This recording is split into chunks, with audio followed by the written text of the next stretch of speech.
Uma boa noite a todos os irmãos e irmãs que estão nos acompanhando aqui nessa nossa conversa de hoje, pela Central do Livro de Mórmon, para aqueles que estão no Zoom e alguns aqui no Facebook Live, em paralelo aqui no Facebook Live. Prazer mais uma vez estar com vocês. Muito bem, domingo que vem então nós temos a celebração da Páscoa e a celebração então da morte e da ressurreição do Salvador Jesus Cristo.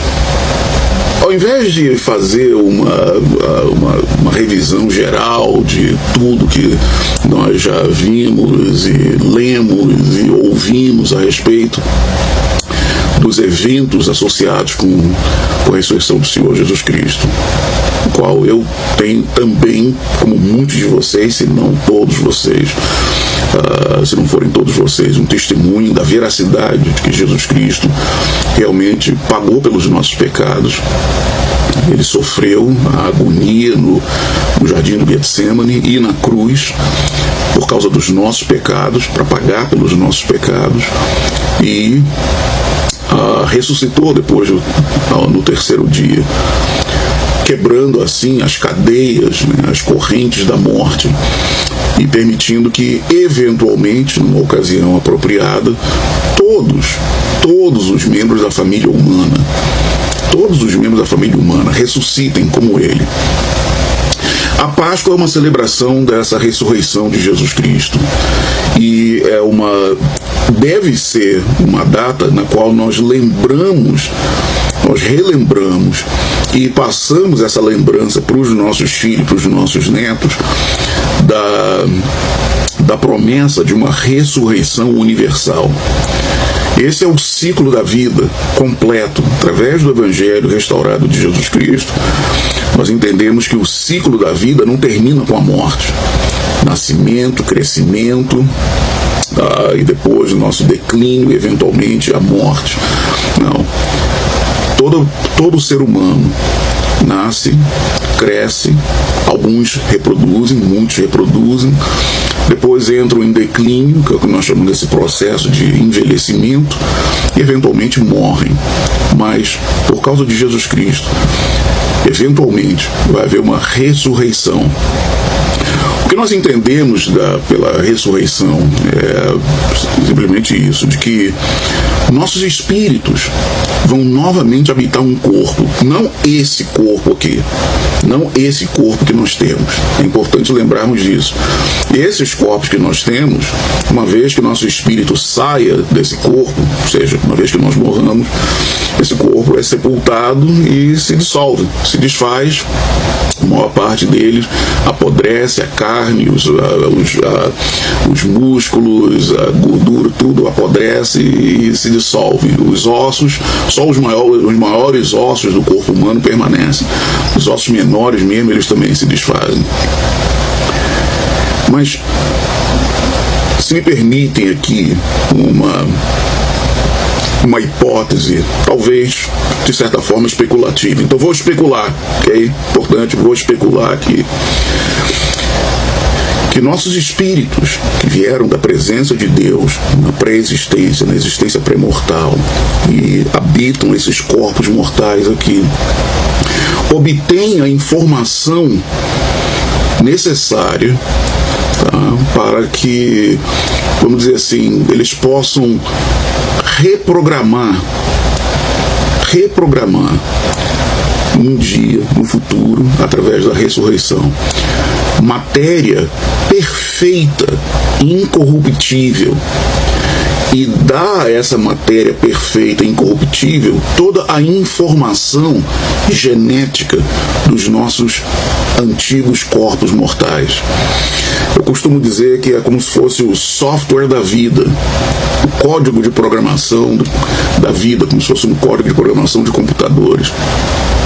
E essa informação é levada com os nossos espíritos, quando nós deixamos esse corpo aqui. Os nossos espíritos lá no mundo espiritual, na terra pós-mortal, guardam toda a informação necessária.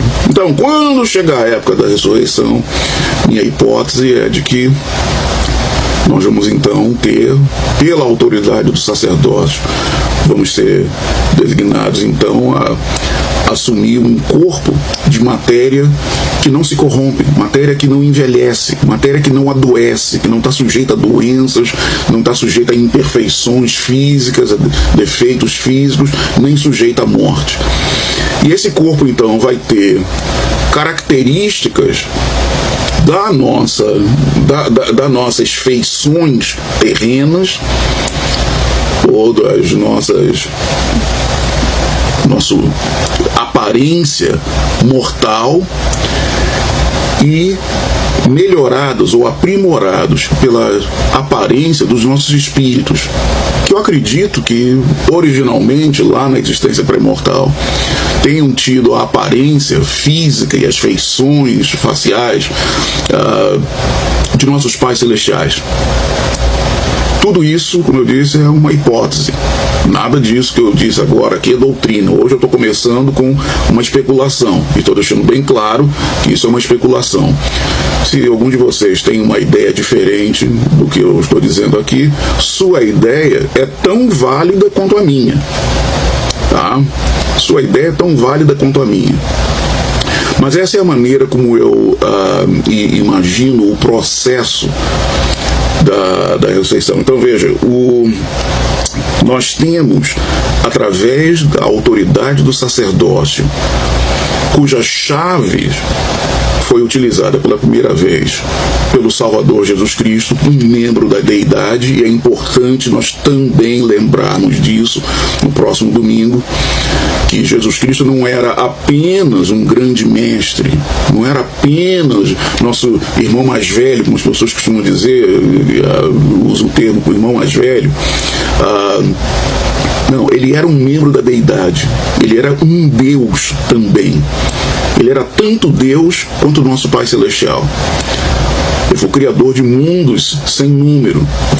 É importante nós, nessa ocasião, se for possível, tá? Se tiverem lá um almoço lá com todo mundo da família, tá?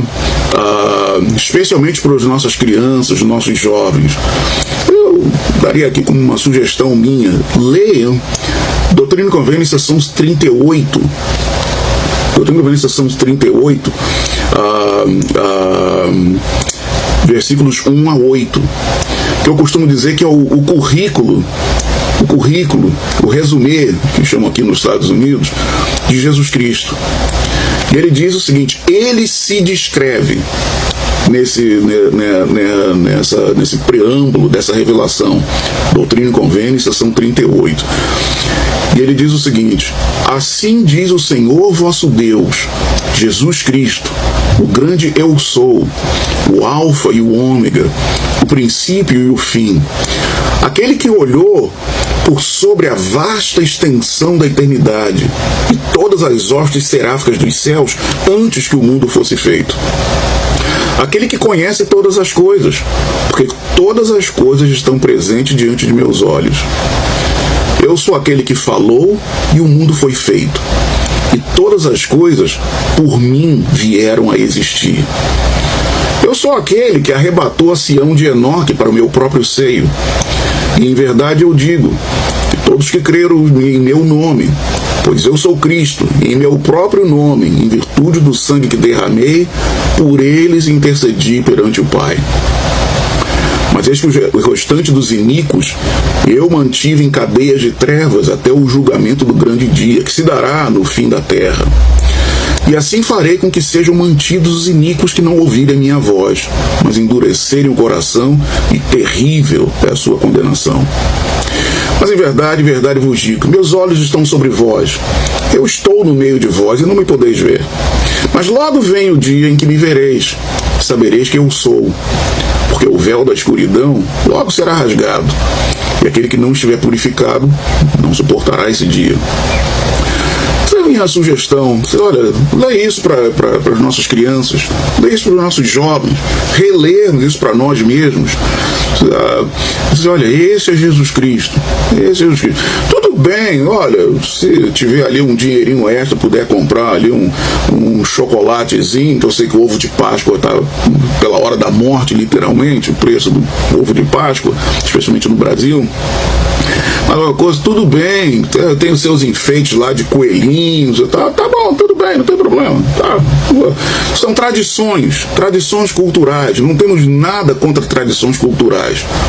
Nós vamos ter certeza de que o verdadeiro propósito dessa celebração da Páscoa na semana que vem seja centrado em Jesus Cristo. E para que nós possamos ter uma dimensão correta do porquê dessa celebração, eu sugeri então reler essas passagens. Doutrina e Convênios, são 38, versículos 1 a 8. Esse é Jesus Cristo. Essa é a pessoa que nós estamos adorando e cuja ressurreição nós estamos celebrando. Agora, falando sobre ressurreição um pouco mais, eu me lembro de muitos anos atrás, sei lá, 13, 15 anos atrás, tínhamos grupos de visitantes aqui na BYU Havaí, aqui em Laia, e nós tínhamos grupos que vinham de uma faculdade particular no estado de Minnesota. E, então eu falava para esses grupos, olha, é nisso que nós acreditamos, eu costumava simplesmente mais ou menos revisar algumas das nossas regras de fé. Era aquilo, eu não inventava nada. Tá? Algumas delas, acho que eu conseguia pelo menos lembrar de cor, eu ainda recitava as regras de fé. Olha, essas são as coisas que nós acreditamos. E o que era uma surpresa para eles, para muitos deles, que eles eram protestantes, eram de uma faculdade particular, que era luterana, e vinham com aquelas concepções de que, olha, os mormons não acreditam em Cristo. Então já começava com, olha, cremos em Deus, no Pai Eterno, e seu Filho Jesus Cristo e o Espírito Santo. Pronto, já começava dali, era uma surpresa. Mas eu me lembro que um desses grupos, ao falar sobre que nós acreditávamos que Deus possuía um corpo de carne e ossos, eu falei da primeira visão do profeta Joseph Smith, que ele viu que Deus e Jesus Cristo eram personagens separados, distintos, com corpos de carne e ossos. E esse senhor falou lá, por que Deus ia querer ter um corpo? Para quê? O corpo não presta, esse senhor falando, senhor bem idoso, o corpo não presta, o corpo é cheio de doenças, o corpo é cheio de imperfeições, de sujeira. Para que Deus ia querer ter um corpo? E eu confesso que naquela ocasião eu fui pego de surpresa. Eu nunca tinha ouvido essa pergunta. Ninguém nunca tinha me perguntado isso. Para que Deus ia querer ter um corpo? Eu não lembro o que foi que eu respondi para esse senhor, junto dos seus colegas lá. Tinha a esposa dele, vários outros casais que tinham vindo dessa faculdade. E não me lembro a resposta que eu dei, mas depois, ponderando, eu virei a pergunta do avesso. E ao invés de perguntar por que Deus ia querer ter um corpo, eu perguntei, por que Deus não ia querer um corpo? Por que ele não ia querer ter um corpo? E aí eu comecei a lembrar, quais são as coisas que nós desfrutamos por causa do corpo? Olha, sons, música, sabores de comidas que a gente gosta, ou frutas, quem gosta de fruta, que eu não gosto de frutas, mas sabores, o calor do sol na nossa pele, o frescor de uma brisa suave, do vento na nossa pele, o frescor da água, você entrar na água lá, numa praia, numa piscina, nadando, ter o calor de um abraço de um ente querido, especialmente se for um abraço romântico de uma namorada, de um namorado, de uma esposa, de um marido, ou de uma criança. E por que não ia querer ter essas experiências para sempre? E foi que eu pensei, puxa, que grande bênção é ter a ressurreição. Porque vamos ter um corpo perfeito, sem defeitos, totalmente funcional, com a habilidade de expressar ao máximo todos os poderes, todas as habilidades do nosso espírito, dos nossos espíritos individuais, mais aquelas habilidades e poderes do sacerdócio divino, que nós recebemos, tanto homens como mulheres, quando recebemos nossas investiduras na casa do Senhor. Quando nós recebemos nossa própria investidura, nós somos investidos, somos vestidos com o poder do alto, o poder do sacerdócio. O poder, então, tem um corpo que permite a livre expressão, a total expressão desse poder, dessa autoridade do sacerdócio para sempre. E poder desfrutar de todas as boas coisas que um corpo permite que nós desfrutemos.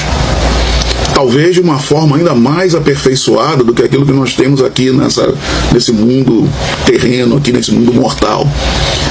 Mas temos abraços de nossos entes queridos, de nossos cônjuges, e desfrutarmos de todas as boas coisas que nos advêm através de um corpo, todas as sensações, todos os prazeres que um corpo nos permite ter. Isso é o que Jesus Cristo está nos oferecendo através da sua ressurreição. E é aí que está a nossa celebração da Páscoa.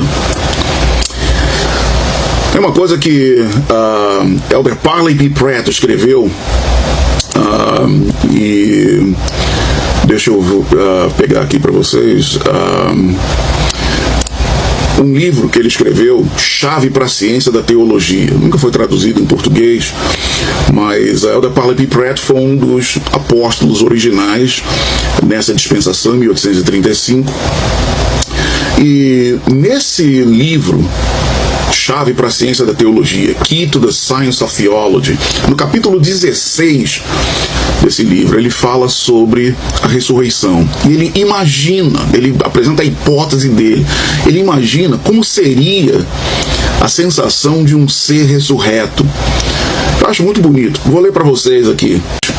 Um corpo humano ressuscitado dentre os mortos e vivificado por elementos muito refinados, muito cheios de vida e movimento, tão puros e livres das influências, controle ou atrações de elementos mais brutos, irá, como o Jesus ressuscitado, ascender e descer à vontade, com uma velocidade quase instantânea.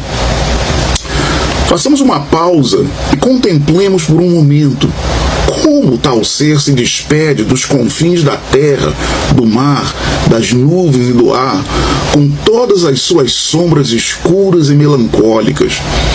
Observai como ele acelera em seu caminho na profundeza superior e se lança no firmamento claro e sem limites, repletos com milhões de esferas resplandecentes. Ele calcula a sua distância, acerta o seu curso, observando a posição relativa daquelas estrelas que lhe são mais familiares, e ascendendo ainda mais. Seu peito se enche de uma sensação formidável e indescritível da infinitude de seu próprio ser eterno e de tudo ao seu redor, acima e abaixo dele, até que, incapaz de conter sua gratidão, alegria e exultação, ele prorrompe na linguagem de um célebre poeta britânico e canta ao voar: o dia celestial raiou sobre mim afinal, muito acima do firmamento desta terra. Estou morto? Não, por esse sinal sei que parei de morrer. Elder Parley P. Pratt continua: planetas serão visitados, mensagens comunicadas, associações e amizades formadas, e as ciências amplamente expandidas e cultivadas. A ciência da geografia será então estendida a milhões de mundos e incluirá o conhecimento de suas características e limites físicos, os seus recursos minerais e vegetais, seus rios, lagos, mares e continentes, ilhas, as realizações de seus habitantes na ciência do governo, seu progresso na religião revelada, seus trabalhos, vestuários, hábitos, costumes, etc. A ciência da astronomia será também ampliada na proporção dos meios de conhecimento. Um sistema após outro vão surgir no vasto campo de pesquisa e exploração. Vastos sistemas de sóis e seus mundos associados, os quais os olhos da raça de Adão, em sua esfera rudimentar, nunca contemplaram, serão contemplados, circunscritos e pesados na balança do pensamento humano. suas circunferências e seus diâmetros serão determinados, suas distâncias relativas compreendidas, seus movimentos e revoluções, seus tempos e suas leis, suas horas, dias, semanas, sábados, meses, anos, jubileus, séculos, milênios e eternidades. Tudo será registrado nos volumes da ciência. A ciência da história vai abraçar o vasto universo do passado e do presente. Ela irá, em vastas compilações, abraçar e incluir todas as nações, todas as eras, todas as gerações em todos os sistemas planetários. Todo o progresso, diversidade e mudanças, todas as suas produções e atributos.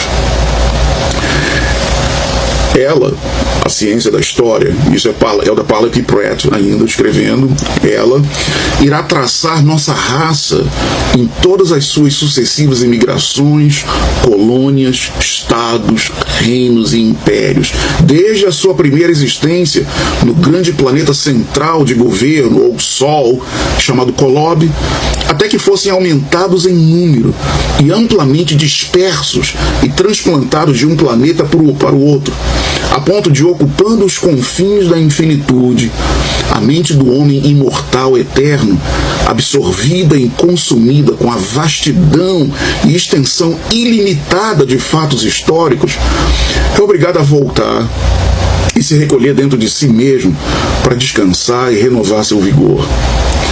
A seguir, estará o campo da ciência profética. O espírito de profecia será derramado sobre a mente imortal, até que, ao invés de ver em parte e conhecer em parte, o homem será capaz de contemplar uma perspectiva sem limites, um futuro de crescentes glória, conhecimento, luz, amor, força, majestade, poder e domínio, em que os filhos de Deus, os sacerdotes e os reis e sacerdotes do céu e da terra, e dos céus, e todo o séquito de seus reinos e súditos, irão encontrar um amplo espaço para aumento e melhoria ilimitados, mundos sem fim. Isso foi o que Elder Paley P. Pratt escreveu, e está no livro dele, então, desse Chave para a Ciência da Teologia. Queria compartilhar com vocês. Essas são as coisas que nós estamos celebrando, né, essa semana de Páscoa, domingo de Páscoa, do domingo que vem, domingo de Páscoa, nós vamos estar celebrando. Espero que vocês possam lembrar, especialmente nossas crianças, nossos jovens, mas olha, é isso que nós estamos celebrando. Tem os seus coelhinhos, tudo bem, tem lá seus coelhinhos, seus chocolates, não tem problema, são tradições culturais nossas e nós podemos perpetuar essas tradições. Aliás, uma coisa que eu há muitos anos venho dizendo é isso: olha, como os santos dos últimos dias, cabe a nós preservar a pureza do nosso idioma, seja lá português, espanhol, ou chinês, ou japonês, ou alemão, francês, o que for, preservar a pureza do nosso idioma, para preservar também todas aquelas tradições culturais nossas, talvez com versões mais alinhadas com os padrões do Evangelho restaurado de Jesus Cristo, mas ainda assim preservando. Costumam ver muitas vezes pessoas aí malhando, porque o carnaval, que não sei o que. Escuta, a gente pode fazer uma versão do carnaval, mas alinhada com o padrão do Evangelho de Jesus Cristo. Nosso padrão é um padrão que tem bastante espaço para música, para dança, para teatro, para comédia, drama, todas as boas coisas, todas as manifestações artísticas, pintura, escultura, o que for. Só apenas precisamos ter uma versão mais inspirada de todas essas atividades humanas. Mas não vamos jogar nada fora. Vamos pegar essas coisas e aprimorá-las, colocá-las em sintonia com os padrões que nos são ensinados por profetas, videntes e reveladores. Então, olha, com relação à Páscoa, mesma coisa do Natal, quer ter seu Papai Noel lá, tem seu Papai Noel, mas lembra que o dono da festa é Jesus Cristo, seja na Páscoa, seja no Natal, seja o que for. Então, irmãos e irmãs, esses são alguns pensamentos meus para a Páscoa, aquilo que vier nas suas mentes, através do poder do Espírito Santo, ao reverem escrituras e ensinamentos proféticos desses últimos dias. Essa vai ser a coisa mais importante. O que eu estou falando e o que outros irmãos e irmãs estão falando em seus podcasts, nos seus vídeos e tudo é muito bom, mas o mais importante é aquilo que vai vir na sua mente, no seu coração, através do poder do Espírito Santo, no seu estudo, como resultado do seu estudo pessoal. Muito bem, então agora